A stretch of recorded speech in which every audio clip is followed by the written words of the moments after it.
First year commerce 2 marks important questions అనేది చేస్తున్నాను. Accounts ఎంత ఇంపార్టెంటో ఈ సబ్జెక్ట్‌లో మార్క్స్ అనేది ఎక్కువగా స్కోర్ చేయడానికి కూడా హెల్ప్ అయ్యేది 2 మార్క్స్ క్వెషన్స్ కాబట్టి, మనకి కామర్స్ థియరీలో సెక్షన్ బిలో క్వెషన్ పేపర్‌లో టోటల్‌గా 10 క్వెషన్స్ ఇస్తాడు. 7 అనేది రాయాలి 14 మార్క్స్.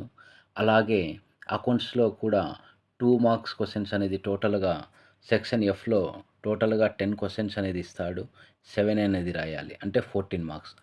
కామర్స్ థియరీ అండ్ అకౌంట్స్‌లో 2 మార్క్స్ గాని అబ్జర్వ్ చేస్తే 28 మార్క్స్‌కి అనేది రావడం అనేది జరుగుతుంది కాబట్టి, స్కోర్ చేయడానికి చాలా ఇంపార్టెంట్ 2 మార్క్స్ క్వెషన్స్ కామర్స్ థియరీలో. ఈ సంవత్సరం most important and expected questions అనేది ఇప్పుడు ఏవైతే మీరు ఈ కామర్స్ థియరీ దీంతో పాటు అకౌంట్స్ క్వెషన్స్ అనేది ఏవైతే ఇప్పుడు మీరు చూస్తున్నారో, ఈ క్వెషన్స్ అనేది మీరు బాగా నేర్చుకొని వెళ్ళండి. ఖచ్చితంగా ఇందులో నుంచే 2 మార్క్స్ క్వెషన్స్ అనేది థియరీకి సంబంధించి గానీ, అకౌంట్స్‌లో సంబంధించి గానీ వచ్చేటువంటి ఛాన్సెస్ 99% ఉందని ఎక్స్‌పెక్ట్ చేస్తున్నాను.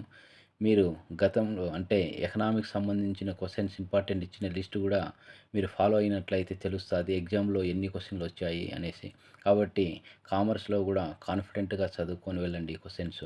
ఖచ్చితంగా మీరు ఈ 2 మార్క్స్ సంబంధించి అంటే టోటల్‌గా 28 మార్క్స్ అనేది ఖచ్చితంగా గెయిన్ చేయగలుగుతారు 2 మార్క్స్ సంబంధించి. కాబట్టి each and every question miss చేయొద్దండి. ఖచ్చితంగా నేర్చుకొని వెళ్ళండి. అదేవిధంగా మన ఛానల్‌ని ఫస్ట్ టైం చూస్తున్నట్లయితే తప్పకుండా సబ్స్క్రైబ్ చేయండి, లైక్ చేయండి మరియు దానితో పాటు మరికొందరికి షేర్ చేయండి. దానివల్ల చాలామందికి రీచ్ అవుతుందనుకుంటున్నాను. Thank you.